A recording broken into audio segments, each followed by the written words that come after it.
Good morning, my friends. Okay, so remember in the first episode of Elevenses with Lisa, I did a little PSA and I kind of warned you not to cut your own bangs. Well, it actually turns out that if you have some of this, it's okay. I was looking through the newspapers, chronicling America, and guess what? Scotch tape, it's approved for home use for trimming bangs. And you know how and as soon as I saw this, I got to tell you, I went running for my photo albums because yes, my mother did this. I remember this. Perfectly straight bangs. I had just that little bowl cut for years. So if you have Scotch tape, you're approved to go cut your own bangs. Welcome, welcome, welcome, my friends. I am so happy to be here with you this morning. I really am. I had a hard day yesterday. Do you ever have a hard day during all of this stuff? There's just days where it's just not okay with me. It's just not okay. It's not okay to not be seeing my kids as often and not seeing my family and my friends. And I'm so happy to see you today. I'm so happy that you're here. And hang on, everybody take a sip, okay? I love this cup. I thought that the teal color was absolutely beautiful. So I looked it up. I wrote this down. Get this out of my way here. Okay. I don't know if I'll say this right. Colclo. I know I've got people here from England and Scotland, and they know that I'm not doing this correctly. Colclo, Colclough, bone china from England. Started around 1890, founded by the mayor of Stoke-on-Trent. Love this. It's so beautiful. I love the gold in it. And I guess Royal Dalton acquired it. And then they discontinued it in the 90s. But that was from my grandmother's house. And I'm happy to have it here. Happy to have you here. And I know we've got people, everybody. It's getting very eclectic. I'm seeing in the chat, we're having noonses and nineses. And that's okay. It's a new thing. We've started it, okay? So it's 11ses, it's noonses, it's nineses, it doesn't matter.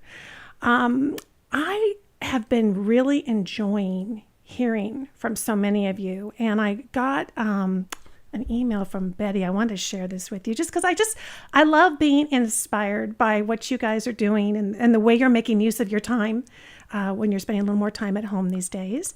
And of course, doing family history. I love displays and crafts. Did you get that feeling? I've been showing you some of my favorite DIY projects. Well, Betty wrote me, and she says, I feel like we are besties even though we really don't know each other like our friends and neighbors so much. I do feel like we're besties. All of you. You are so open about your family and your life. Well, thank you. Happy to be. What else? What's better to talk about, right? Here's what I've done in my basement. Okay, so I have to show you this. She says, this is what I've done in my basement with my family pictures. They've fallen into my lap over the last 67 years. It's a dream come true, and being out of the light, the pictures won't fade as much. Won't fade as some have done in the past. Yeah, so she's got this on a basement wall, kind of off away from the window, which is very smart. She says, I had to restore a few of them on the computer using the Paint program. Thank you for showing us how to do things like Google Earth for genealogy. Yes, I love doing Google Earth in simplified ways. It's actually incredible that you do that, she says. I love using Google Earth, and I know we'll do some of that here on Elevenses with Lisa because there's so many really cool things you can do. And, the kids and the grandkids, they all use it in school, so it's even something that you can do along with other people in your family. I also heard from Maria. Hi, Maria. I didn't even get a chance to reply to Maria to tell her I was going to do this, so I hope she's here. Maria says, I've been an avid listener of your podcast and have thoroughly enjoyed watching Elevenses every Thursday. It's something I look forward to each week as we're going through the stay-at-home order here in New York City. After seeing the great photos on the wall behind you in your videos and in the picture that you enlarged to hang in your music room, I was inspired to do some family decor on my own. I love it. Okay, so let me pull up her pictures. She says, I've been scanning family photos bit by bit as I was passed down albums from my great-grandparents and have been going through and labeling them with my grandparents, and decided to get some copies printed so I could enjoy them while keeping the originals safe in archival photo sleeves. And she sent these photos. I love this collection because I love the uniformity of the size. So she probably had to resize some of these to get them all uniform. And I love the simple black frames because what does it do? It makes the pictures pop. And that's absolutely what you want to do, right? She says they include ancestors from all sides of my family. And the earliest photo is dating from 1915. Thanks again for all you do. Well, thanks for what you do, for sharing this with us. I love it. You guys, I hope the rest of you watching, you're getting inspired. Put in the chat, what project do you want to work on? Maybe it's photos on the wall. Maybe it's something else. But it might spark an idea for somebody else. It's nice that we can share here. I had another question that came in. And of course, I went through the chat last week, went through all of your questions. I hope I'm seeing everything because sometimes I look at it and it says there's top chat and there's live chat. I don't know how YouTube decides who's top and who's not, but I changed it to live chat, but I'm never sure if I'm seeing everything that's there. But I did see some questions. Thank you for those of you also who put question at the beginning of your comment. That helps me so much kind of pull those out. Okay, so Sandra says, do you plan on attending the FGS conference, the Federation of Genealogical Societies, in Kansas City this fall? And the answer is yes. As far as I know, this is the one big national conference that has not yet canceled. This is happening, I think, around the first week of September. So it's possible that it will still move forward. It's in Missouri, so it's in the Midwest, not hit quite as hard with this virus. So I feel like I'm on top of mine. Here, I'll go this way, but my mic's over here. I'm doing solving unidentified photo album cases. I premiered this at Roots Tech to about 1,000 people. And I tell you, we had the best time ever. I mean, I had so much fun doing that class and people were just so excited. I mean, it was really cool. And I love case studies. You know, it's one thing to hear the theory, but it's another thing to really see it. How does this really work? How's it going to work in my family? And that's what we did. So those are examples of cases that I solved, some using Google Earth and other tech tools as well, that you might not think of for using to identify old photos. So I'm going to be doing that at FGS. Also for genealogists and societies, we're going to be talking about the best apps that you can be using. Particularly, I love supporting genealogy societies and giving them ideas as well, because there's some really free, cool stuff that you can do to help promote your society, whether you're doing stuff virtually or when we get back to doing it in person. And of course, I'll be doing the 2020 Genealogist Google methodology because everybody needs that. It's something you can do every day. And it's so funny. I teach that class and people will come up and they'll say, I want that book because I need to give this to everybody who works for me. I'm watching them Google and this is not pretty. It's taking too long. So, you know, you can use it for all different kinds of things. In fact, I should have pulled it out. Maybe I'll tell that story. Well, I'll tell you the story. I was in Missouri, as a matter of fact, and a man came up to me at a conference and he handed me this coin. And it's like, I apologize, I'm doing this off the top of my head, so I have no clue what these coins are called, but it's a special coin that you get in the military.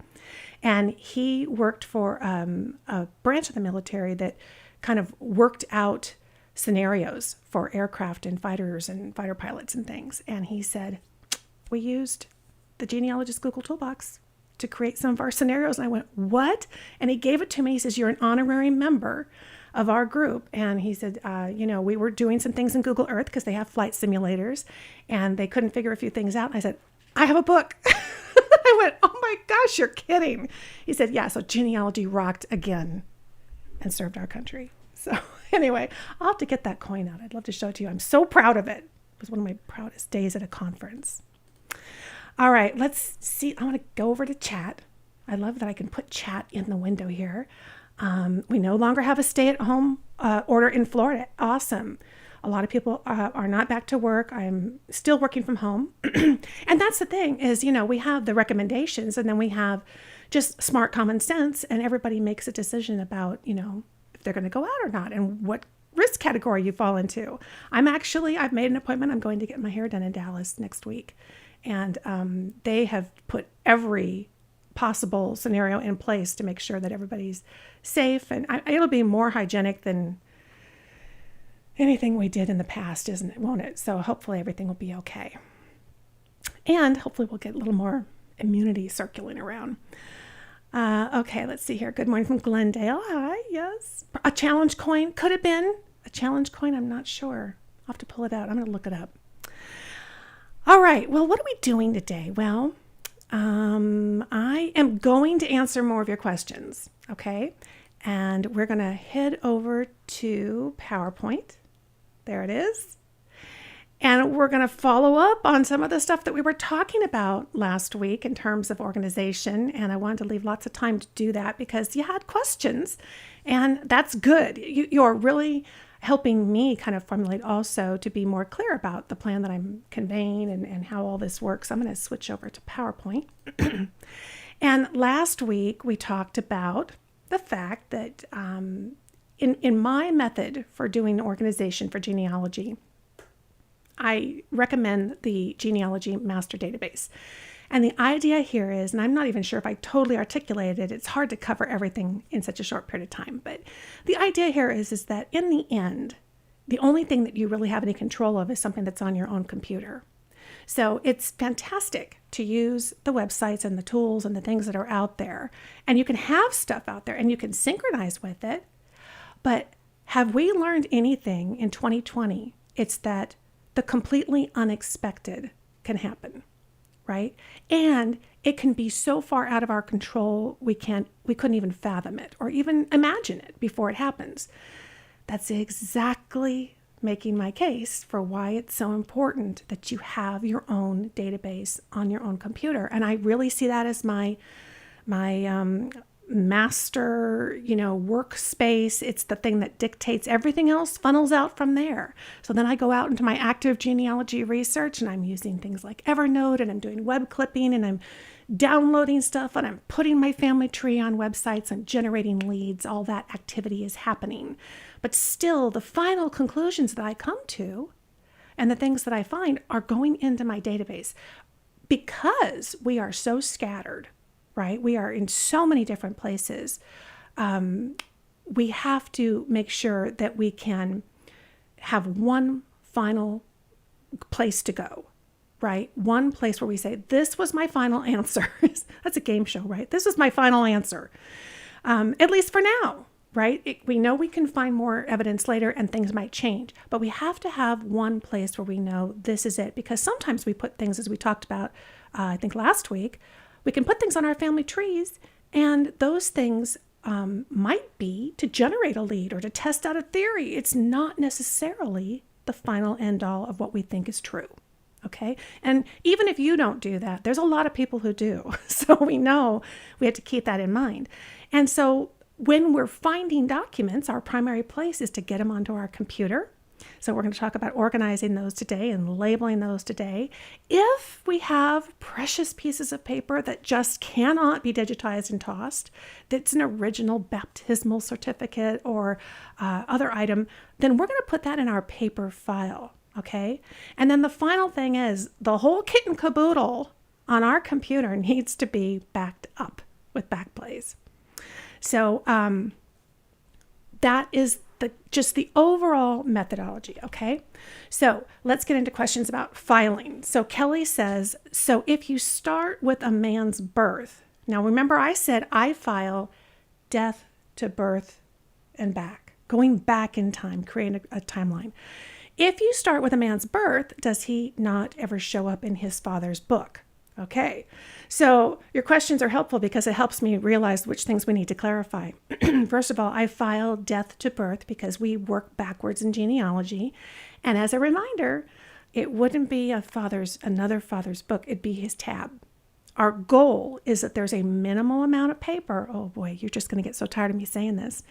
A minimal amount of paper so that there should be a couple of different generations in one book. Okay. So yes, if you did birth to death, it's not going to be in perfect chronological order going back. And I still think, at least in my method, I would have things prior to marriage under the father because that was the head of household at the time. We'll keep reinforcing that.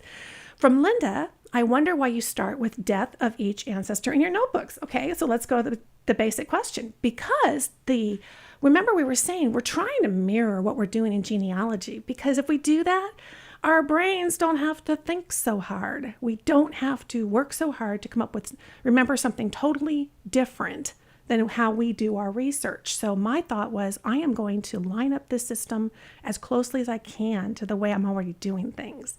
We start with ourselves and we work backwards. So because think about it, if you search for an ancestor's birth first, nobody knows what's coming in the future. But if you start at the end of their life, there'll be information on that item to tell you what happened before and before and before, right? It's way harder to go in reverse. They call it reverse genealogy because coming forward in time is actually reverse genealogy. Genealogy normally goes back in time, and that's because we're not fortune tellers. We don't see into the future, so we need those documents from the end to help us find our way back. So we want the notebook ultimately to create a timeline, and that's what it does when we start with ourselves and we work backwards. If we start in our grandfather's tab, let's say, with his death, and we work our way back to his birth, you're actually going to find his birth information under our great-grandfather's tab, his father, and so forth. And again, because there's households. So children, essentially single people, stay in their parents' household, generally speaking, everything's very general, until they marry and then they create their own. That's the way records are created. That's the way we're going to try to file them. If you'd rather have each tab go from marriage to death, you could. I would still urge you to keep children under their parents. But then if you don't do that, then you're kind of off on your own thing. And I'm just sharing with you the process that I have. And from birth to marriage would be under the father's tab if you do that. Okay, so our goal, let's recap it. I'm looking. Okay. Remember, our goal is not to have a piece of paper for every event in a person's life. A lot of the questions, I really got the sense that you were thinking in terms of everything's in the book and then everything's copied on your computer, and that's not the case. We're talking about just going as paperless as we can, keeping the paper that we must keep in those books. So our goal is just to have a very safe place to keep the precious paper that we want to archive in a person's life when it comes to paper. In digital, it's a different ballgame. We're going to do everything today.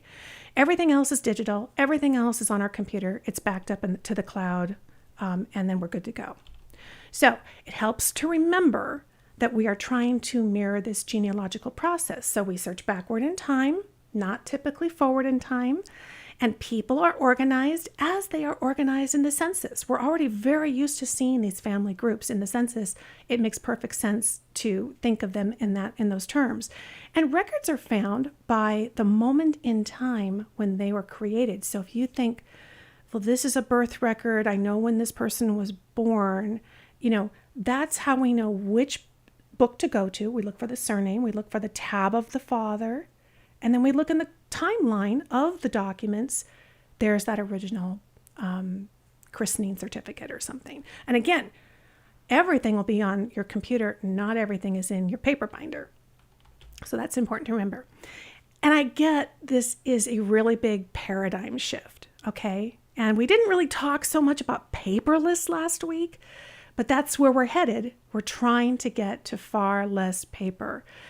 So it is a big paradigm shift to go from thinking in terms of filing a piece of paper for every single event and source, because many of us started that way. That's exactly how we started. We'd had every piece of paper for everything we found, to really shifting to only archiving the most precious paper and going paperless whenever possible.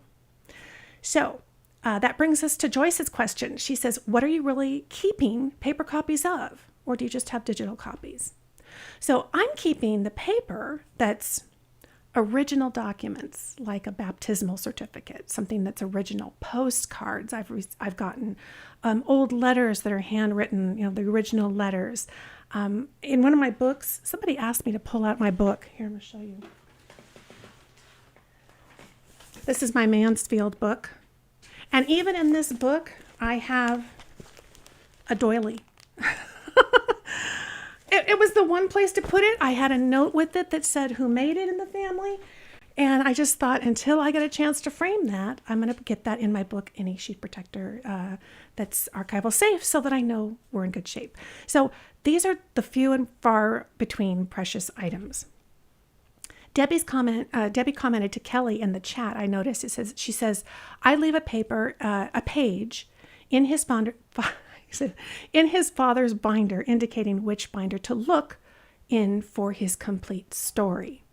And that's perfectly acceptable if that's what you do in your process. The method I'm talking about in terms of organization is really kind of highlighting the difference between my process, which is that not every father gets a binder. Okay, so it's not like there's a binder for every father. Remember, we talked about generations.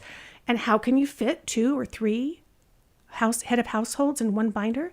You're not saving that much paper. We're not saving every single piece of paper we ever did, even when we started at 8 years old, like I did. We're digitizing, we're getting stuff into our database, and we're tossing everything we possibly can and just keeping the most precious, the things that we just don't want to part with. Also, notebooks do not tell, in my system, the complete story. So that's a difference too. Where's the complete story? Your master database. That's where it all comes together. And that's the story with the source citations and the details. And that's where you go when you're looking for where did I leave off on this? What was the final answer on that? At least for now. And that's in your database. All the rest of this, paper, digital, all that, this supports that. It supports that story. So they are what we're talking about in terms of binders is this is the paper archive for your family's story, only for the paper that you're keeping. So why this approach? Well, it can help to ask yourself, to really justify taking this on in this way, do my descendants really want a piece of paper for every single thing I ever found about my family history? Even if it was just a printout of a digitized, non-original document that I found on my heritage or ancestry. No, they don't. They don't. And that's what we have to keep in mind. Isn't your goal and my goal that this lives on well beyond us? It is for me. I absolutely am doing this for my kids, my grandkids, and all the descendants I don't even know about. So I have to keep them in mind. They are my primary audience. In fact, the more paper that you store, let's say you started 30 years ago, you got a ton of paper, you're thinking, well, Lisa, I'd like to hole punch that and just put it all in the notebooks. Okay, but the risk you're running is that your family looks at that later, after you're gone, and says, oh, I can't deal with all this. There's too much here. I don't have the space. I'm living in an apartment. They actually will see it as a burden. And I can tell you this from first-hand stories I have heard on my travels for the last 13 years. It's amazing. You run a risk. You actually put your research in jeopardy if you make it so big and so all-encompassing physically in paper and binders that people will just, I can't do this. I mean, they love you dearly, but they're not going to keep all your paper.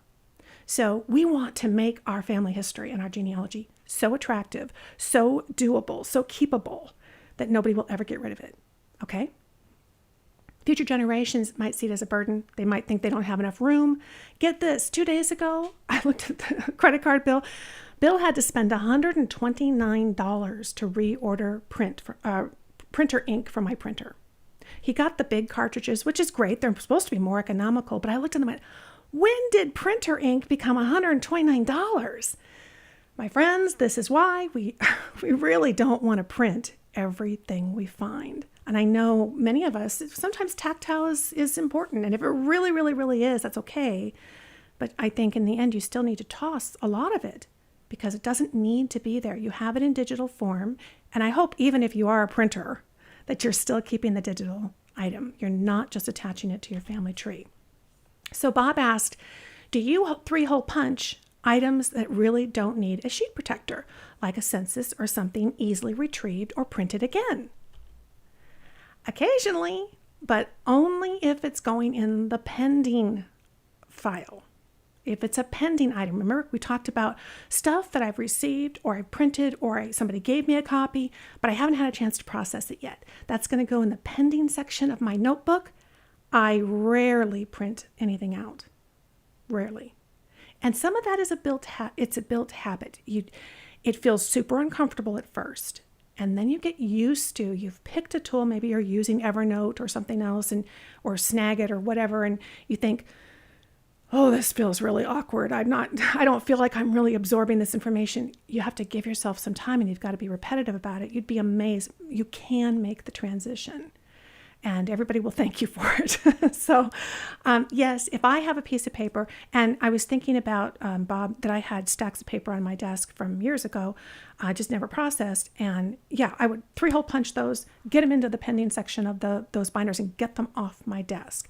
And then when I schedule my genealogy time, I'm going to go back to that pending section and work through them and process them, get the information into my database and get those puppies out of here. Jean Buds asks, but if I'm organizing my archive for donation to a library, should I not have an index? The library won't have a copy of my software. Absolutely. You do what makes sense for you. If you've made an arrangement with somebody, they're going to need some kind of an index.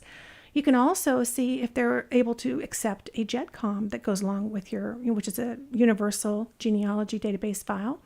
Or perhaps, if you've got database software, it's going to have a wonderful report feature. You could print out a report when you're ready to donate it, or maybe once a year update it. But do what works for you. Absolutely. I don't believe with my system that you need an index in order to find anything. I've been using this for 15 years. I've never lost anything, and I've never not been able to find anything. And I know where to look because there's a logic to it. There's a genealogy research kind of method behind it that supports it. When it comes to databases, Barbara asked, I use my heritage and I don't know why, I don't get why I have to have another software database to put my files in like Roots Magic. So if you're using the MyHeritage free family tree builder software, you don't need another software program. You've got it. If you're just attaching you've created a family tree, you're attaching documents, you're adding data, and that's all you have is the family tree on there, you don't have full control of your stuff. Okay? Because you don't own or run the genealogy website company, right? So the only way you know it's really yours and it's really protected, and no matter what happens, or they go out of business tomorrow, and I'm not saying anybody's going out of business, but if anybody ever did, and we've all seen it happen, we've all seen genealogy websites close. And we really don't know what's going to happen, do we? With all of this that's currently going on, businesses are suffering and hurting. And so there are many that are closing. We don't know who will be affected. There's no time like now to understand that this is the time to have your own database. But if you're using the Family Tree Builder and it's on your computer, you're good to go. C. Davis says, you have to turn on your computer before you use a binder? Remember I was talking about, well, if I really needed to find something and I needed to remember something, I could pull up my database and look it up and I'd know which binder to look at. He says, your computer boots fast? Some people's don't. My Roots Magic does not start in a minute. I get it. I totally get it. So I leave my computer on all the time. I'm working at it every day. It just goes to sleep. And in fact, turning your computer off and on actually decreases the life of your computer. And I looked that up. There's several authoritative voices on that subject in the tech world. Digital Trends was one of them. And they were saying that it's not a good thing for your computer. So if you're only doing genealogy once a week, then maybe, yeah, you are just, or that's the only time you're working on your computer, then that's maybe when you fire it up. But typically, my computer's on. It might be sleeping. Not very often. I tend to be working a lot. And I leave Roots Magic on in the background while I'm doing research. So you know when you're going to sit down and do some research, right? So usually that's in kind of a block of time. First thing I do, fire up Roots Magic. Great, leave that in the background, go do my research, work on stuff, and I go and I check back into Roots Magic when I need the information. Even if it wasn't open and you were just looking at, let's say, an online family tree. Maybe you've got your tree on MyHeritage and you look at that and you say, well, I could look at that tree, and if I need to know, well, where's that document?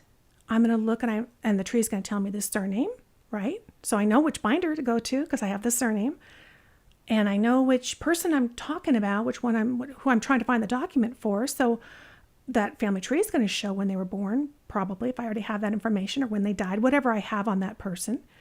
So I'm going to have a general time frame. So I'm going to know kind of which generation that they were in. And if you're like me and you're doing this a lot, you're so familiar with these ancestors, aren't you? I mean, you know exactly which generation you're talking about. So we have the information that we need. Even if our database wasn't fired up, we could look at our online resources and still be able to find the right binder in the right generation. And then we have a timeline, remember? Because everything we filed was in a timeline. And again, that's only if we're trying to find archival paper. Really, we're going to be turning to our digital files first and foremost. Okay. Cynthia says, a couple questions on backup before we get to digital files. Can you back up multiple computers on Backblaze? Very good question. Yes, you need one account for each computer. But that being said, if you have a hard drive, like a lot of people have a hard drive with all their photos on it, so you don't use up all your space on your computer, you can plug that into your computer, and that computer with that Backblaze subscription will also back up your external hard drive. So that's kind of a nice little bonus. But yes, you'll need one for each computer that you have. It's basically like a subscription. Hazel asks, I use a laptop and I move it around the house and outside the home, and I use the battery a lot. So will a system like Backblaze actually work? Yes, all you need is an internet connection. So once you install it and it backs everything up, it's just using the internet to do the minor backups as you're making changes and creating new files. So it can do that as long as you're connected to the internet. And if at any time you're not connected to the internet, it's basically just paused. And then when you get back in range and you get in the internet, it kicks right back in again and just catches up. So it's very, very smart that way. Also, Backblaze works with older computers. That was a very good question. I didn't know for sure, so I looked it up. And according to Backblaze, they say they support back to Windows 7. So in the show notes for this episode, which is episode number 8, we'll have the show notes within 24 to 48 hours on the website. I will have a link to the page where it gives you a complete listing both for Mac and for Windows, which ones they support and how far back you can go. And if you want to get quickly to that information, you can just Google Backblaze supported operating systems, and they'll tell you which ones it will cover. Kathy mentioned that I was talking about Carbonite. I had previously used Carbonite and they weren't backing up video. And she says, they now back up video. I just activated it. It may come automatically now, but just check if you start a new subscription. So the thing was, back when I had Carbonite, they did back up video, but they would not do it automatically, right? So that was not part of the service. So they know that video files are very, very large. And so they didn't want to automatically back them up unless you felt like you had to. So you had to go, and I didn't learn this until I had my first problem with my computer, and I went and looked, and none of the video files were backed up because you had to manually click and turn them on to back up, each and every one. And when I started with that service, I already had videos all over my computer. So, I mean, to think, where are they? Then you have to remember where stuff is and go find them and turn them on. I did a search. Yes, they do back up video today, but they still say it depends which service you have. So most people buy in at the basic level service, and you still have to manually turn on every video to be backed up. It said on their website, the video files are backed up automatically only with the Plus and the Prime plans. But otherwise you can back up manually on other plans. So if you're shopping, and that's why I went with Backblaze. I didn't want the company to be deciding between my files which ones were going to go. They'll do all of them. But if you were to go with Carbonite, you just want to make sure, or any other plan, just do your homework, make sure that you understand which things are included in whichever level of service that you're getting. Thank you for bringing that up. And Joe says, I like when you take a sip of tea so I can finish typing my notes. Okay, I'm going to take one. And I'm showing you how to find show notes. I have it under videos. I also have it under podcasts, so that you can click to Elevenses with Lisa. And you can see all the past episodes are there, and you click through and you'll find all the notes. You'll see the videos, some of the key videos I might have shown you during the show. You'll have the video of the whole show and any downloads we talked about and that kind of thing. Okay, so I hope we've cleared up a lot around the paper. Just remember, this is your system. Okay, I'm just your faithful servant. I'm here to help you and give you ideas and let you know what I've proven on my end that works for me. And if that gives you confidence, maybe to take another step going towards a little more paperless and doing this, awesome. If you've already got a system but you want to tweak it, great. There's no wrong answers. There's no genealogy police as far as I know. Sometimes on Facebook I wonder. But anyway, did I say that? Let's talk about organizing digital files, okay? So the flow of your stuff, your master database, you're going to do your active work with Evernote. We're going to put everything we're finding. When we find a record on a genealogy database, we're going to download it and get it onto our computer, right? Or if we create some kind of a document, we're going to put that on our computer. If there's really precious paper, we're going to go ahead and store it in the archive, right? And then we're going to make sure everything is backed up with Backblaze. So when you're getting these digital files, and census records is a perfect example. Most of us have found most census records on genealogy websites, and we're downloading them. When you look at a genealogy website, that you can attach to your tree, but there's usually always a download feature, and I really recommend that you download the document. So the system is just like the paper system in terms of the layout, and also the census in terms of heads of households. So on my computer, I tried to draw my little cute folders. You create file folders. We're going to be creating a lot of file folders. They're free. Yay! File folders on your computer are free. So you can make as many as you want. Don't be shy about it. If it helps you stay organized, look, we do a lot in genealogy, so it's no wonder that we need more file folders. Here's 3 generations in my family. Children are filed under the head of household. That's where they begin in that household, right? Until they're married. When they marry, when a woman marries, she might go into her husband's binder if a paper binder is warranted, right? Also, if a digital folder, if you think this is a direct line ancestor, this is somebody you're going to have a lot of documents for, you're more likely to create additional folders than you are to create additional binders. So it's up to you. I keep that kind of flexible. Oftentimes, if there's not that many, I'll go ahead and just keep them with their father unless they're my direct ancestor. After marriage, men get their own typically as well. So if they're a direct ancestor, the first thing I'm going to do is when he gets married and gets on his own way, he's going to get his own folder. So my grandfather, Charles, gets his own digital folder, and I start creating all these documents for him. As you can imagine, for many, if he had 10 siblings, I might not gather every single document ever available for all 10 siblings, right? So there may not be as many. Feel free. You can make more layers of folders or less layers based on how it works for you. For me, it's really about how cluttered is the screen.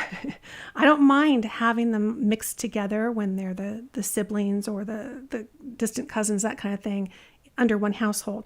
If it starts to get a little unruly, I'll just start making a file folder for each person under the head of household and go ahead and just keep them there and leave them there and put the documents there. So here's how it looks on my computer. I have let's say on my Windows computer, I have a C drive. And under my C drive, I have a business folder and a personal folder, and I have a genealogy folder, okay? The big areas of my life.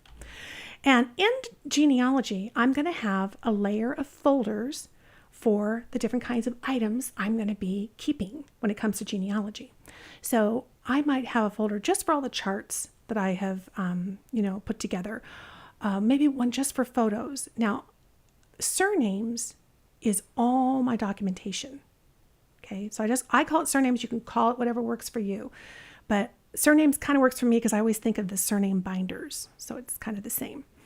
The reason my photos are not part of the documentation is, one, I started digitizing photos long before I even set up the system. So I had a lot of photos already kind of organized. And honestly, when I'm working with photos, I'm usually doing some kind of a project. I might be making a scrapbook or a book or a wall display. And I want all the photos in one place. I don't really want to dig amongst all my genealogical documents trying to also find photos. Because of the nature of the way we use photographs, I think having them in their own big bucket right under genealogy is a good place to have them. You can do what you would like to do. If you want to put them under surnames, great. Here's just a sampling of this second tier of folders in my system. So I have charts, correspondence, if I've sent a letter to somebody, if I'm trying to communicate with people to get information. I have one just for countries, just to learn more about countries that I realize, now I've taken them back to Sweden. I better start learning about Sweden and doing Swedish research. So I have one just for countries. I have my database files, everything in one folder. Just general history that I find I think is interesting. Maybe I don't quite know where it fits in yet. I have a folder just for heirlooms and information, all the photos I took. I take all the photos way before I ever make the worksheets, so I'd like having just this separate folder to stick them all in. And then the big one is surnames. That's my genealogical documentation. That's all the records I'm downloading. I also have a folder for the research trips I plan on going on, the ones I've been on. I have my big photos folder, which I have a lot of photos there.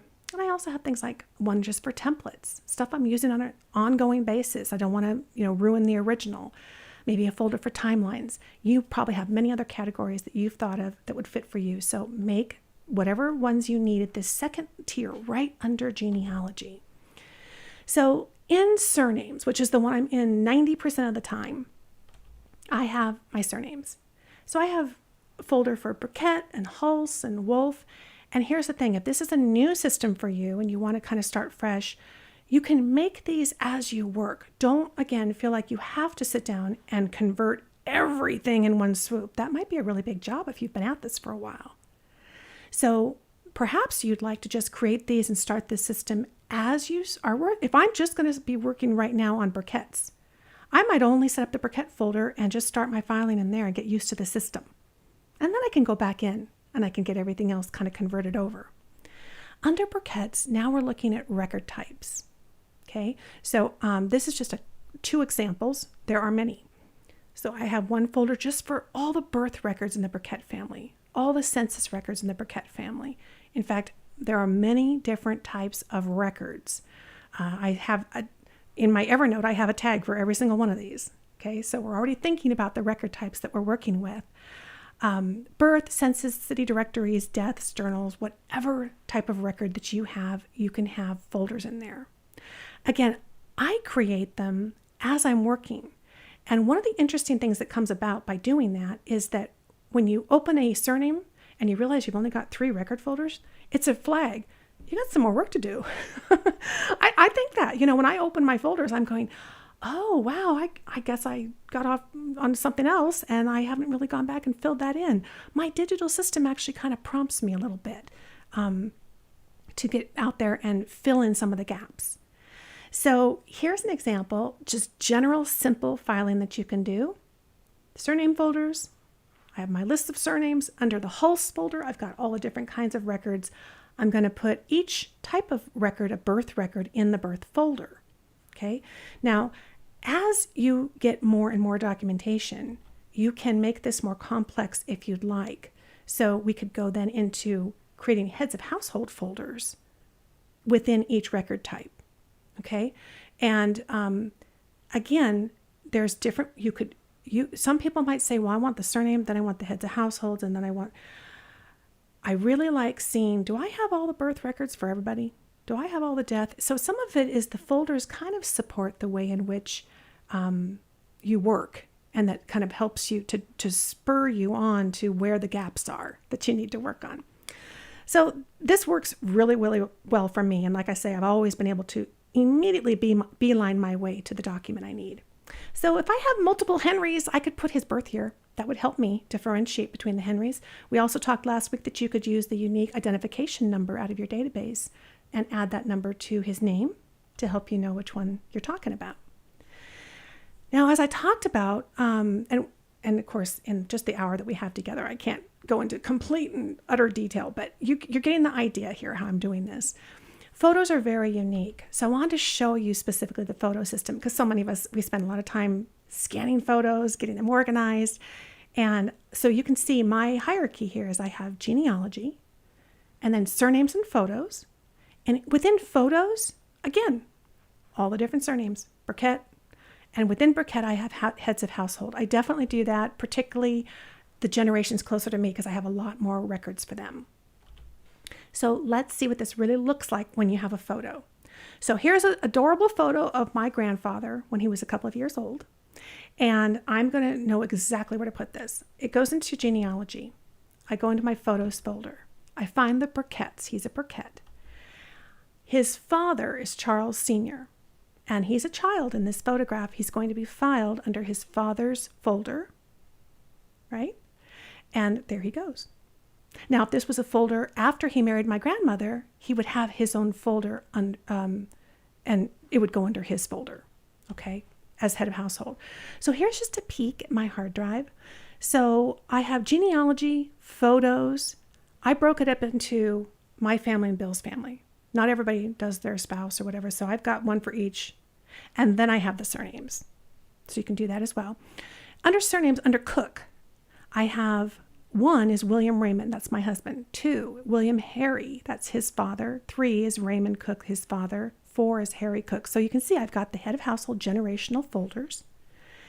And primarily, we tend to have a lot of photos of the people we directly descend from. And some of the others are kind of on the outside.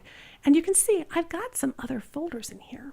And this is where you get to use your own common sense and your own desires in terms of what works for you. I found I had a couple of Anderson photos. That's actually my husband's aunt. And his wife, his sister Carol got married. And so we have some old photos of her after she was married. So for people who are in the family, they're not the direct ancestors I'm really, really focusing on, but I do have some family photos. I went ahead and when his sister's married, I went ahead and created a folder for them, put that surname, the new surname, but it really didn't warrant creating a whole nother area. I know first and foremost, they were Cookes. And so I put their family name and went ahead and put their photos in there. I even have one other collateral lines. I have a couple that I've gotten from other people that are distant Cookes in England. And so I have those in there. I know exactly where I'm going to go to look for those if I need them. So when I click on Bill's father's folder, you can see now all the pictures of his siblings are prior to their marriages. You saw in the one row up, when the gals actually married, when his brother got married, created their own heads of household, any photos I got after then went there at that. Let me go back. As a matter of fact, you can see Carol, Robert, Mary. So I have photos of them since they married, and I just keep them right there because they're part of the Cooke family. But under the father is any photograph that was generated prior to when they started their own households. Hope that makes sense. And people often ask, well, what if there's multiple people in the picture? So when I divide these up, I put ones that are just of these people in their own folders. But then I do have time frames. So 1950 to 1959, 1960 to 1969, and there's lots of group photos in there. So when the whole family got together, that's what we do it. And when I look at a group photo, I look at who's the head of the household in that photo. If we make copies of every photo, particularly ones we've digitized at high resolution, it's going to absolutely bog down our computer. It'd be nice if you can afford to do it and you've got the space and you want a photo in every single folder, a million copies, you can do that. But I don't. My computer space is so precious to me that I do it this way, and I know I'm going to find those groups. I look at the photo. I know who should be the head of household in that photo, who are the main family closest to me. That's where I'm looking in my system. But here's your secret weapon, okay? Because families are messy. We've said it before. We'll say it again. Nothing's perfect. Nothing is black and white. Nothing is perfectly clean. So you need a really fast way to find them. My secret weapon is Master Seeker. It is an absolutely free app on the web. Excuse me. master-seeker.com.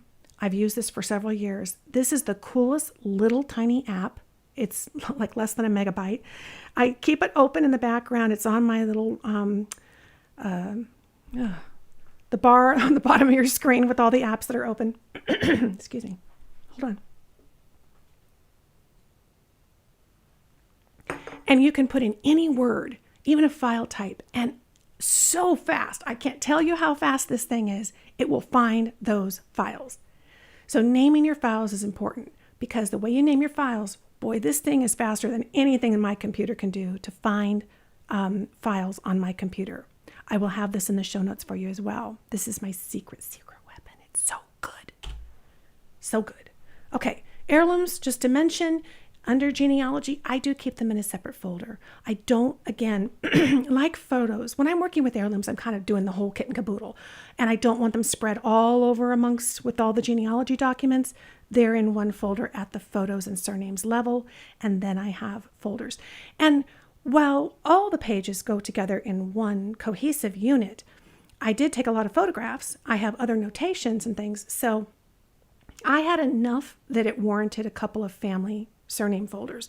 You don't have to do that. You could simply just have the worksheets that I gave you in that heirlooms folder.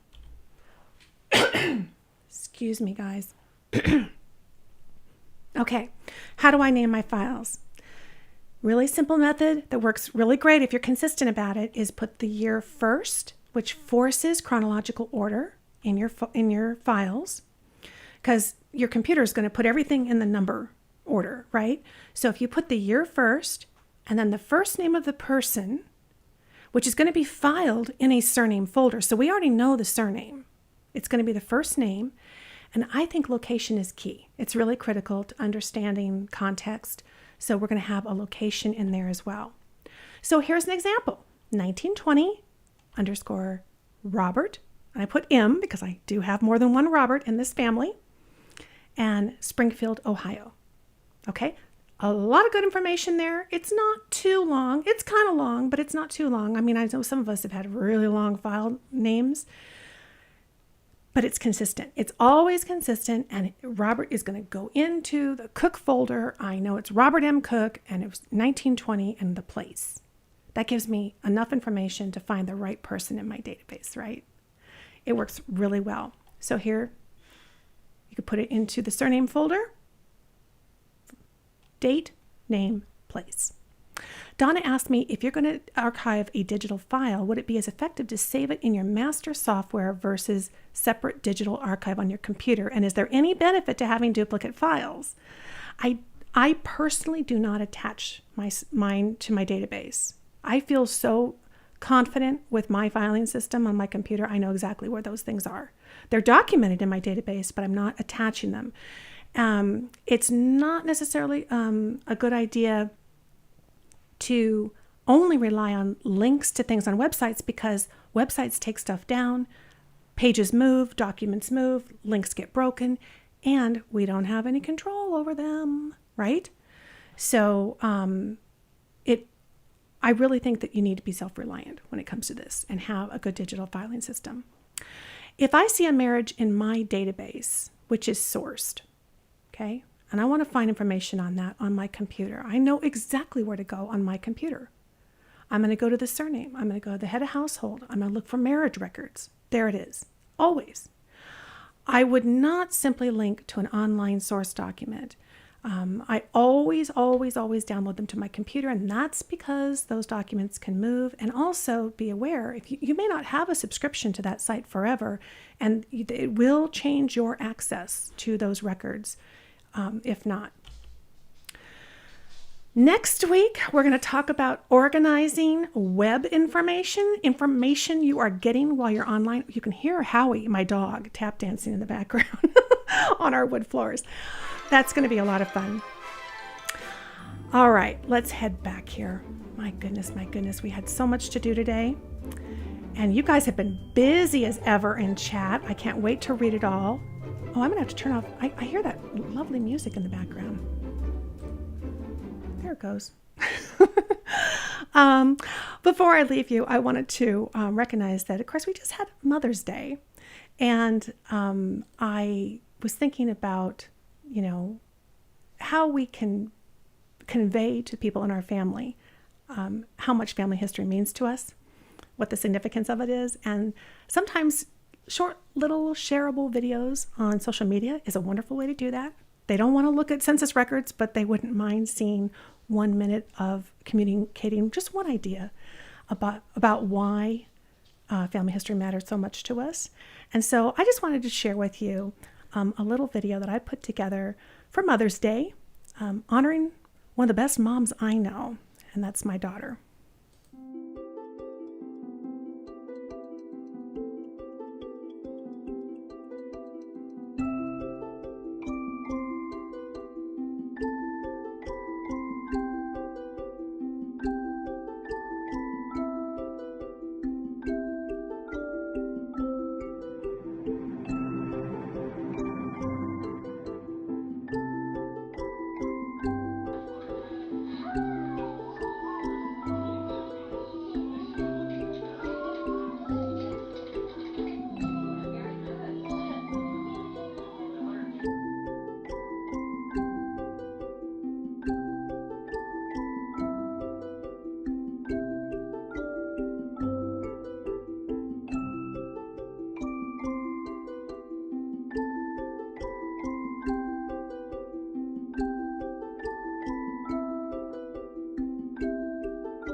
My kids, my family, the joy of my life.